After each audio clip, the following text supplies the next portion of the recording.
All right, so I hope everyone can see the slides.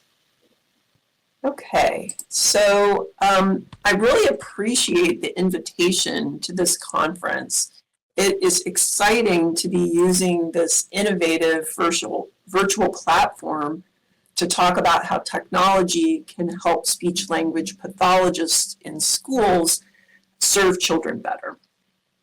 I'll be talking about the National Artificial Intelligence Institute for Exceptional Education, or for short, AI for Exceptional Ed. In this talk, I'll explain the goals of the Institute and talk a little about some of our early progress.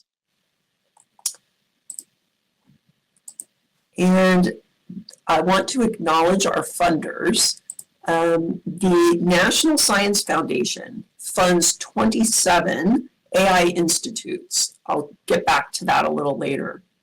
And other partners also help with the funding. So we're proud to be the first institute that is co-funded by the Department of Education's Institute of Education Sciences. And the AI for Exceptional Ed is headquartered at the University of Buffalo, New York, but there are a total of 9 participating institutions, and I represent Penn State. So I'd like to begin by explaining how I even come to be telling you about this. I'll mention or introduce some basic concepts that are part of what we're doing. Many of those may be familiar to you already from talks earlier today, but I'll just define my terms.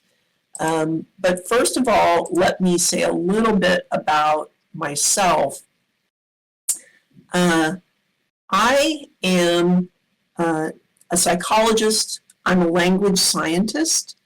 I'm not a computer scientist or an engineer. The goal of the AI for Exceptional Ed is to help speech-language pathologists help children with speech and language disabilities, and that's how I got involved.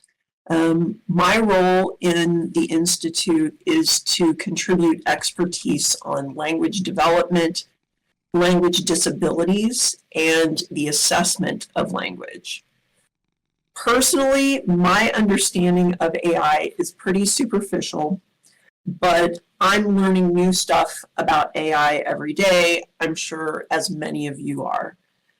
Most of the speakers at this conference, I notice, are AI experts, unlike me, but in the next few slides, I will share some basic terms and concepts as I understand them.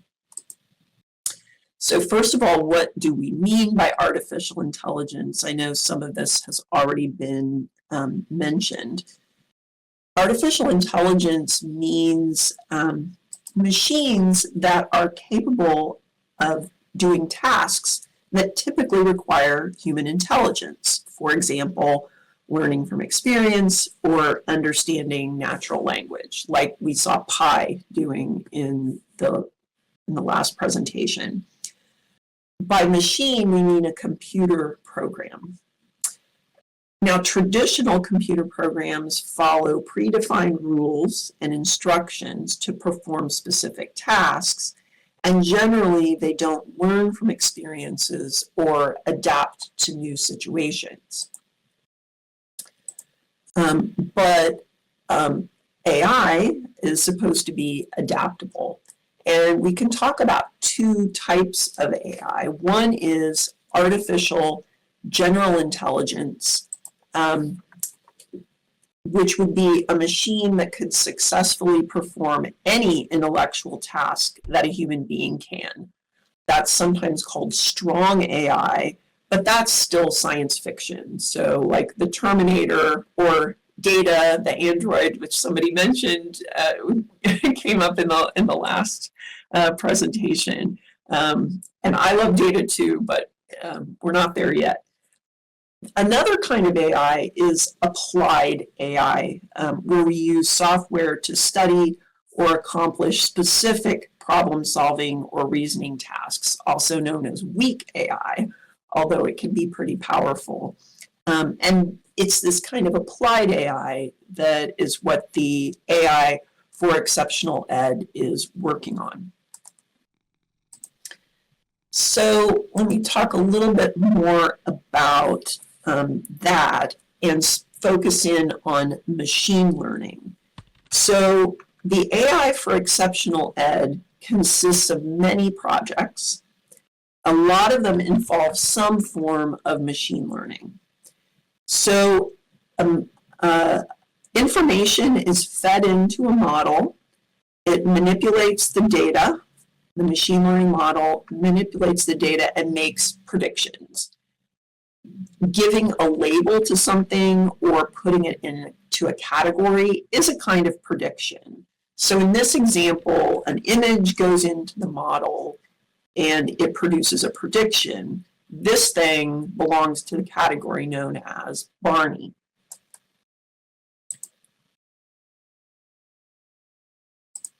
So the machine learning model might learn from just one kind of information, like an image. But what if we gave it more information, like sounds, like Barney's voice, which is very famous, the music that goes with him, moving images, video, and even written data, text, written descriptions. This would be multimodal learning. It involves more than one modality. And this makes the model more complex, but also can improve its accuracy. So multimodal learning is something that we want to exploit in the AI for exceptional ed. And so multimodal learning is an important part of what we're doing. So think about a model that is learning to predict if a child has a language disability.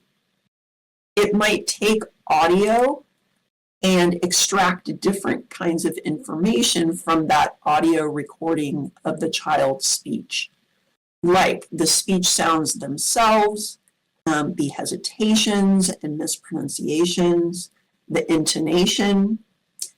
And then if we were to add video, the model could have information about gestures and facial expressions.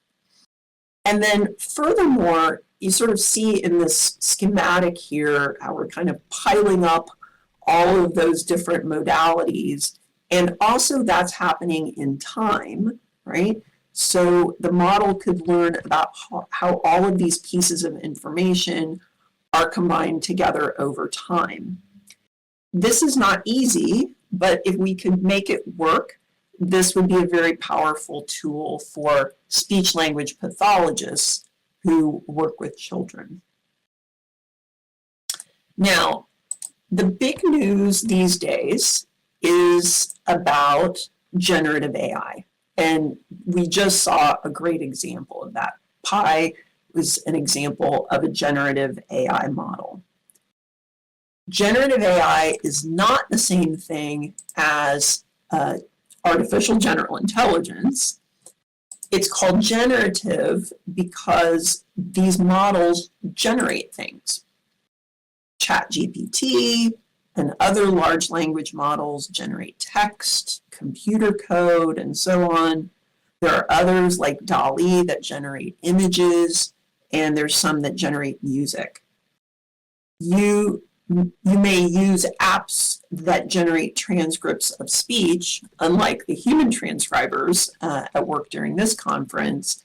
But when your Zoom meeting generates a transcript, that's usually generative AI. And so several AI for exceptional ed projects involve generative AI tools. Excuse me. One example is there's a group working on a tool that would create summaries of research articles to help professionals find evidence to inform their practice. So that's kind of the overview of AI as it sort of relates to the AI for exceptional ed. So let me talk now a little bit more about the National AI Institutes in general and ours in particular. So there is a National AI Strategic Plan. You didn't know about that. There is, and I think the link to this is in my handout. The National Science Foundation contributes to this strategic plan by funding the National AI Institutes. And the objective of these institutes is to make long-term investments in AI research in areas with the potential for long-term payoffs in AI. There are, as of this fall, 27 National AI Institutes. They have many different areas of focus. For example, agriculture, weather and climate. There's one on trustworthy AI, crisis decision-making, adult learning, discovering and making new molecules, and there are other topics. However, there are 5 institutes that are focused on education specifically. We're one of them, and we are the only one that is co-funded by the Department of Education.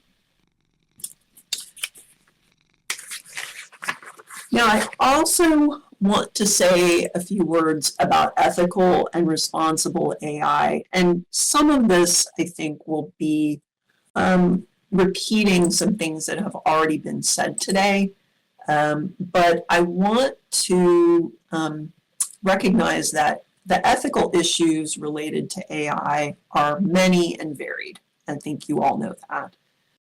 As noted on my previous slide, one of the National AI Institutes is actually devoted to this topic. But all of the institutes have to include ethical considerations in their mission. So here are a few areas of particular concern for our institute. And on the following slides, I'll say a little bit more about each of them. So first of all, our guiding principle, I guess I would say, is to help people, don't replace people. Speech-language pathologists have a unique skill set, and AI should help them work at the top of their license, so to speak. In the interview with Rose Hill, I noticed that she said that AI can't replace the therapeutic alliance. And that is true for SLPs as well. And SLPs want to spend more time doing what they do best rather than doing a lot of paperwork, for example. So there are things that AI can do faster and more accurately than speech-language pathologists can. So we want to leverage that to help them do their jobs better. We also need to protect confidentiality. So the focus in our institute is on children. We need to make sure that we're not exposing children's data to bad actors. Some examples of things that need to be protected are images, and I mentioned on the slide here, maybe we can automatically alter faces in video and other images. I think some of the folks in our institute are working on that. Voices also are part of those data that need to be protected, and the results of assessments and interventions. So another aspect of ethical and responsible AI is being diverse, equitable, and inclusive. One aspect of that is to use unbiased data, at least as much as we can, use unbiased data to train AI models. And I know that came up in the previous presentation and probably has arisen other times today. So we really need to take linguistic and cultural diversity of students into consideration. So that's something that we are keeping front and center.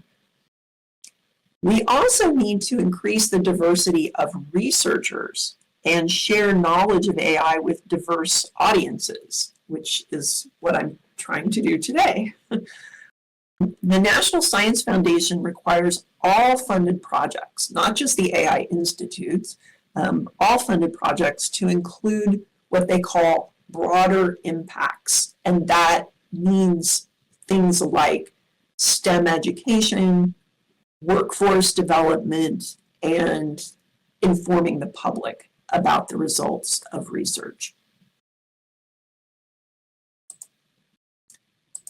The fourth point under ethical and responsible AI that I would like to mention has also come up. I think, Gentle, I think you actually mentioned the black box. So ethical and responsible AI should be explainable. AI models often are a black box, and even the people who made the model don't know exactly what it does. So we think that people will trust AI more if they understand how it works, or at least have a good reason to believe that somebody understands how it works. So that's another part of what we're doing. Okay, now I'd like to tell you a little bit more about our institute, the problem that we're trying to address, and some of the things that we're trying to get AI to help with. So what's the problem? The AI for exceptional ed exists because there is a great need for school-age children to receive speech-language services. Speech-language pathologists, or SLPs, are stretched to the limit and beyond. Data from 2021 from the Department of Education tells us that the majority of children who are served under the Individuals with Disabilities Education Act were eligible in the categories of specific learning disabilities, speech-language impairment, and other health impairments. And between those three categories, the majority of kids have some kind of disability related to language. It could be spoken language or written language. So speech and language disabilities affect more than half of students who are served under IDEA. That amounts to about 3.4 million children.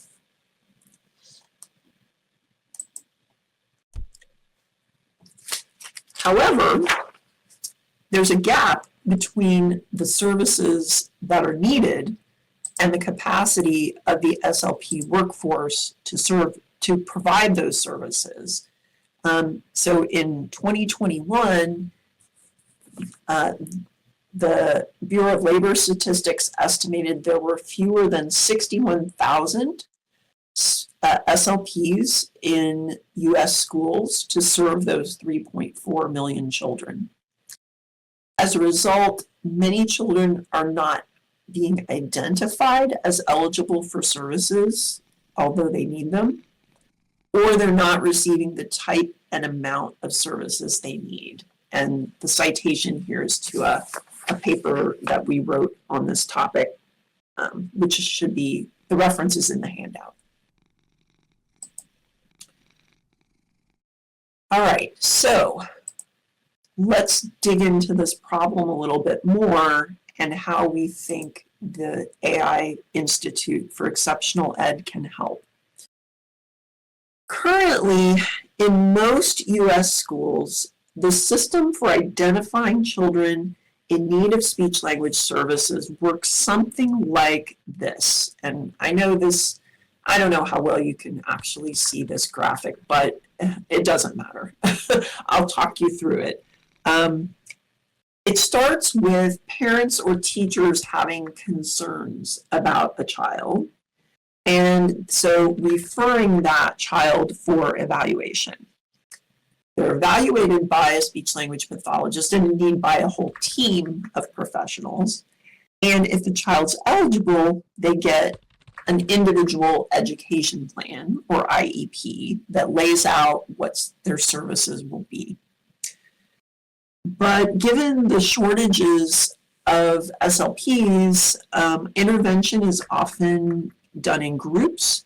Kids get limited one-on-one time with SLPs, and many SLPs in surveys and interviews conducted by folks in our institute, many SLPs indicate their kind of frustration with not being able to give the level of services that they would like to. So our institute proposes two solutions. One is the red circle on the left here, an AI-assisted screening tool to identify children at risk for speech-language disabilities. This might allow for all children to be screened, universal screening, not just kids who have been noticed by parents or teachers, because a lot of times the problems with language disorders and language disabilities in particular are not easily noticed. The second solution, the red circle or the red loop on the right, is what we call the AI orchestrator, a package of AI-assisted tools that will help SLPs manage their caseloads and provide personalized interventions. So that's the overall idea. Okay? And there's a lot of parts that have to go into making those ideas reality. So that's my next section in my talk. I'd like to talk about a few examples of work in progress. Now, when I started to review the projects that the AI for Exceptional Ed faculty and graduate students are doing, I realized there's so many cool things. It would take far too long to describe all of them. So I'll just talk about a few. First, the work that I'm directly involved with, and a couple of others that I think might be especially interesting to this audience. Okay, so I am involved with the AI screener, and we are developing something that, at least initially, has been called the Auto RSR. It's built on an existing screening instrument called the Redmond Sentence Recall Test. This is a screening instrument that has demonstrated utility for identifying children who are at risk for developmental language disorder. And it was developed by Dr. Sean Redmond at the University of Utah. And it's publicly available. If you can Google it and you can see the test for yourself. And in this test, children listen to sentences, recorded sentences, and repeat them. And they get a score based on the number of differences between what they said and the target sentence. So I have an example here on the slide. I'll return to it a couple slides later, but just to notice, I kind of highlighted there could be words that are omitted by the child, or added or changed. We're particularly focused on speech disruptions in this task. That's something that my colleagues and I are particularly interested in. But before we get to that, let me tell you a little bit more about how the auto RSR goes about scoring the results of this test. So it uses automatic speech recognition, or ASR, and ASR is everywhere, like in your Alexa or your Google Home, on the phone when you call your bank or your insurance company, and a lot of the time it works pretty well. If we're disfluent or we pronounce something wrong or in a kind of unusual way, the ASR model makes its best guess at what we're trying to say. It's a machine learning model and it's making a prediction. Sometimes ASR does not work well. We all know how frustrating it can be when the machine fails to recognize what we're saying. One reason for that is these ASR models are trained on some kind of ideal American dialect of English. And people who don't speak that ideal American dialect of English, and nobody really does, they run into a lot of problems with ASR. That's a whole other talk. It's a very fascinating subject. But my point right now is that these models are based on adult speech, and most of them don't do so well with children's speech.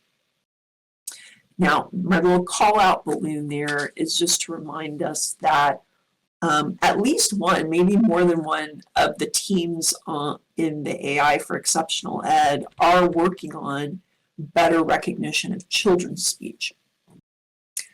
But the auto ASR is actually using, as I will show you, some pre-existing speech recognition models and doing fairly well. But I need to tell you that an important aspect of our institute's work is that we don't want the ASR to fix errors, quote unquote, fix errors. If we are going to accurately assess a child to see if they have a speech language disability, we need to know exactly what they said and how they said it. So here's a made-up example from the RSR. The sentence, the target sentence, is actually in the RSR. All of the pictures were colored by his little sister. But imagine a child who instead said, the pictures was colored by his big sister. Okay? So we need to know that the child omitted a couple of words, changed a couple of words, and that they were attempting and eventually succeeding in saying sister. We need to preserve all that. This next slide shows an overview of the auto RSR, how it, a very kind of high-level view of how it works. The auto RSR mimics the behavior of a human SLP with a three-step process. It first transcribes what the child is saying to English, which is using Whisper, an existing ASR model. Then it aligns the transcription with the intended sentence. So it transcribes what the child said and then lines it up with the sentences that they are trying to say. And lastly, it finds any mistakes the child makes and it produces a score. As I said, Whisper and another model, BERT Align, are pre-existing AI models.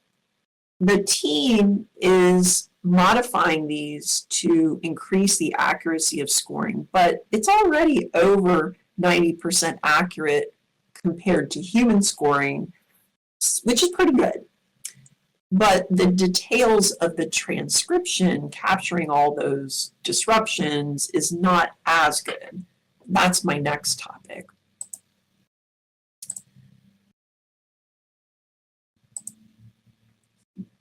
My colleagues and I hypothesize that a particular kind of disruption is particularly helpful for diagnosing speech-language disabilities.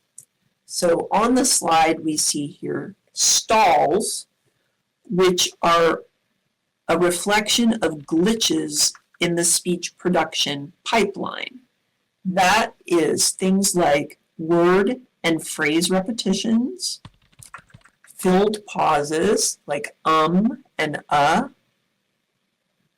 silent pauses, particularly if they're long, very long silent pauses.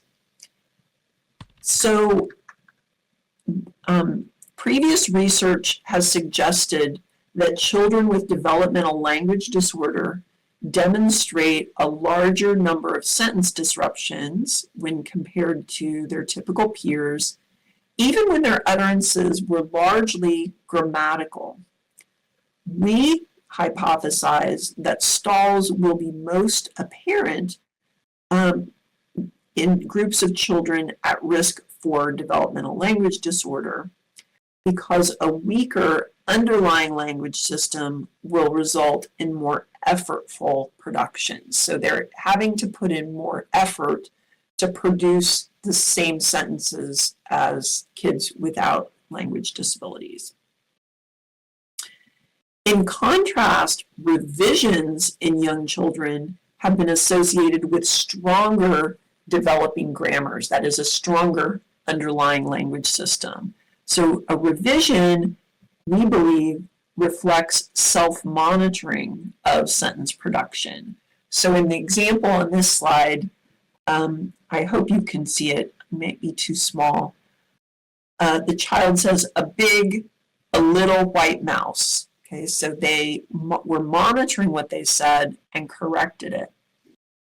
Revisions require a listener to monitor their speech output at the same time that they're formulating their utterance. So we want to separate those out because we believe that stalls and revisions tell us some different things about the child's language system. Now, here's the tough part. Transcribing children's speech and including all of those stalls and revisions is really hard work. We have students working on it for hours a week, okay? But SLPs really need to have more rapid results. They don't have time to do that transcription or wait for the results. So we hope to create an AI-assisted tool that can accurately transcribe the disruptions and use them to help SLPs make more accurate diagnoses. So that's where my expertise comes in. Now I'd like to tell you about just a couple other projects that are going on within the Institute that you may find interesting. So I'm not directly involved in this emotion recognition project, but I wanted to share it because it shows how multimodal data can be used. And we could kind of relate this to the discussion that we were just having with the PI model in the previous presentation. Now, there are existing machine learning models that can recognize emotions in the faces of adults. But just like for speech, those models don't work as well for children. We have a team working on improving emotion recognition through 3D representation of faces, three-dimensional representation. Another group is reviewing the research literature to learn the best ways to use multimodal data to represent children's emotional and cognitive states. The idea here is that emotions are really important for learning, and as many of you know, and so if SLPs could have some help with emotion recognition, they could create optimal learning opportunities for children. Now, let me just mention a couple more projects. One is support for documentation. So I mentioned already, one thing that SLPs tell us is they spend a lot of time on paperwork and they don't like it. So one of our groups is developing a dashboard and a tool that will help create progress notes. So you probably can't really see this image very well, but the idea is that it could take video, audio, and as well as the input from the SLP and put that all together and kind of summarize it for progress notes and making plans for the next session. And then another project is on handwriting analysis. So just like with speech and faces, there are AI tools that are pretty good at recognizing adults' handwriting, but they don't work so well for children's handwriting. So we have a team that's trying to improve those tools so that we could use handwriting analysis to help diagnose dyslexia and dysgraphia in kids in schools. So you may know this already, but dyslexia, of course, is a reading disorder, and dysgraphia is a writing disorder. Okay, now I'd like to wrap up by saying why I'm excited about what we're doing here. I joined the AI for Exceptional Ed with very little idea of what it would be like. I've learned that creating applied AI tools that will really help children is harder than I imagined. So is collaborating across disciplinary lines. So we have folks from many different fields here working together. That's not an easy thing to do, but all of this is within reach. And the potential to expand and improve services for children is also greater than I imagined when I started out. AI is already making a positive impact on the field of speech-language pathology, so it's vital that it's done responsibly. Because this is a federally funded project, the results and products will be made freely available.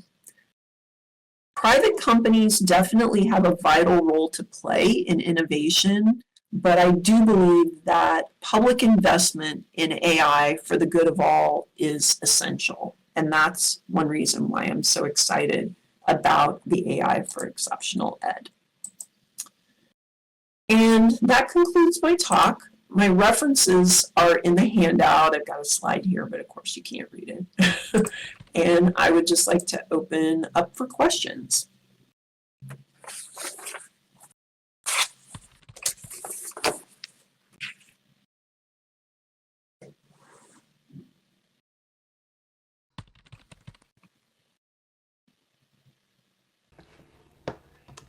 Mook has a comment.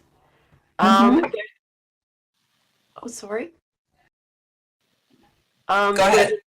There's a new October 2024 preprint study by 6 Apple researchers, which says current LLMs are not capable of genuine logical reasoning. Instead, they attempt to replicate the reasoning steps observed in their training data, and Mook posted a link to that reference. So currently, the training data selected, designed by humans, is built in as a front-end weakness of the AI. At the same time, at the other end, a human in the loop is also necessary to safeguard against AI hallucinations.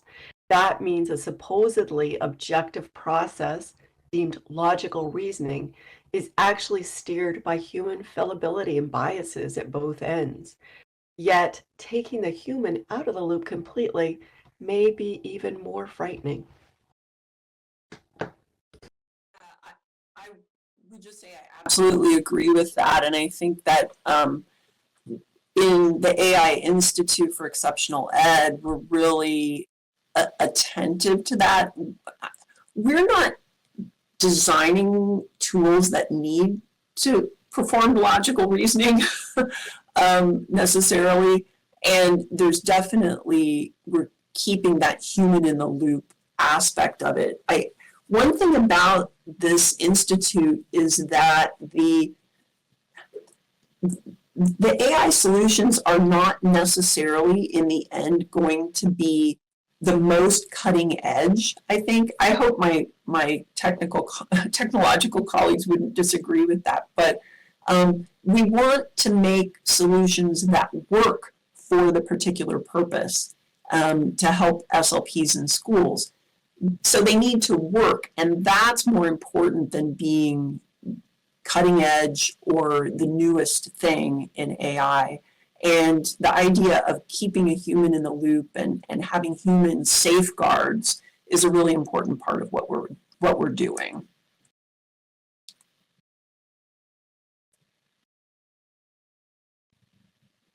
Gentle says, thank you, Carol. I have a question. What barriers do you expect in getting educational professionals in various fields to use AI in ways that are appropriate and efficient, like you are creating? Yes, that's a great question. So we have in our institute, we include people whose expertise is in human-computer interaction and human-centered design. And they are doing, for lack of a better word, focus groups, surveys, really trying to work with the potential users like SLPs and maybe parents and teachers to find out what they want and what barriers might be for them. There's a lot of research coming out like every day, really, almost, about the use of artificial intelligence in speech-language pathology and in education.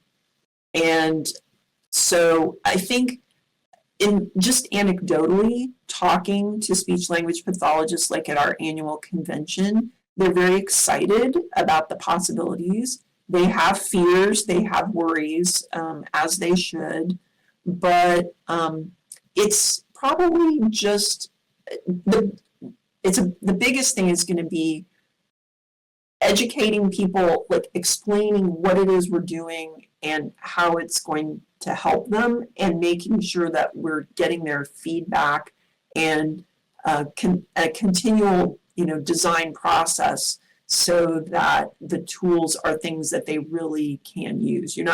It's not just what we think would be a good idea and impose that on somebody, but really try to work with them in more of a co-design process.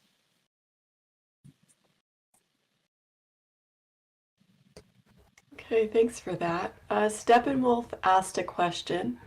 Is there any effort to help those adults that still have speech and language issues?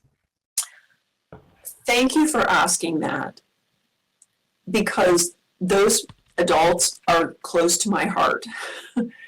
Now, this particular institute is really just focused on school-age children. That is its goal, and that's its mandate. But Many, I think, of the AI tools that are being developed by our institute and by others can be used to help adults who have persistent speech and language problems. Now, I don't know if this is a little too far off the track, but last fall, at the annual convention of our professional organization, there was a day-long research symposium on the use of artificial intelligence in our field, and that the papers that resulted from that symposium have just come out in the journal. It's called the Journal of Speech, Language, and Hearing Research. A lot of that work featured there is helping with speech. So people who have difficulty expressing themselves through speech for various reasons, having AI tools that can help them, like a person who has cerebral palsy, for example, and their speech is not very intelligible to others. They may be able to use an AI tool that can transcribe and then reproduce what they're trying to say, which is sort of like the augmentative and alternative communication that I think was mentioned a little earlier today. It's not exactly like traditional AAC, but anyway, I'm sorry, I'm getting a little too far off, but there's lots of stuff going on. Our institute isn't working with adults, but like I said, that's a group that's very close to my heart. And I think that there's a lot of potential to use some of these solutions to help those folks as well.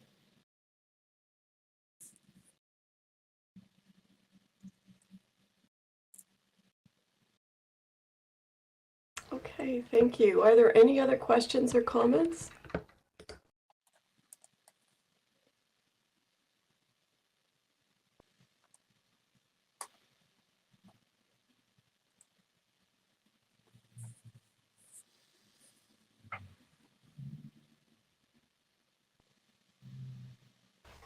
Dental has a question. She asks, are there similar efforts in other languages? Oh, that is a good question that I don't think I know the answer to. I feel certain that there are, but I don't know much about it.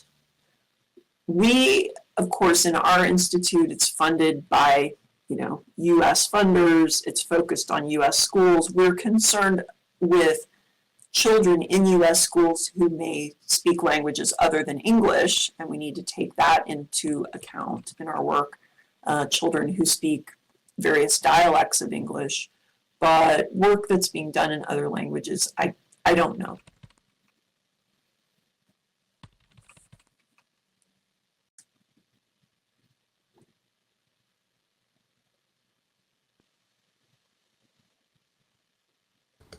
Particle says, ah, and Dental says, that's what I was thinking, ESOL.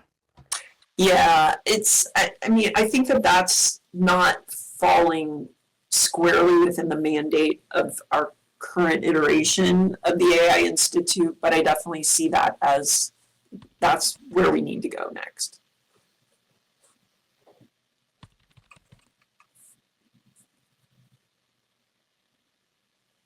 Lear just wants to say thank you for such a great session.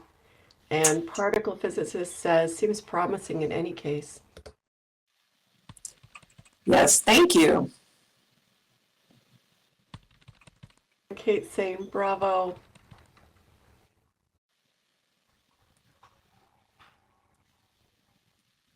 Getting lots of positive comments. Gentle says, thank you, Carol. Lots of good information. And Luna says, thank you all. I enjoyed the other talks that I was able to join in. Thanks, Carol Ann. Does anybody have Carol Ann's contact information for the chat? Particle physicist says if it can help children with language difficulties. It's great. And Buffy says, really great information, great session. Thank you. I just put my my email in the chat, and people are certainly welcome to contact me. And Carol, the little blue box down by your feet at the bottom of the podium, if they only click that, they will get your references and your contact information. Yeah, I think I put the website for our institute in that. I hope I did. If not, post it here. Post it in the chat. Okay, let me pull that up real quick. It'll just take me a minute. Okay, that'll be great.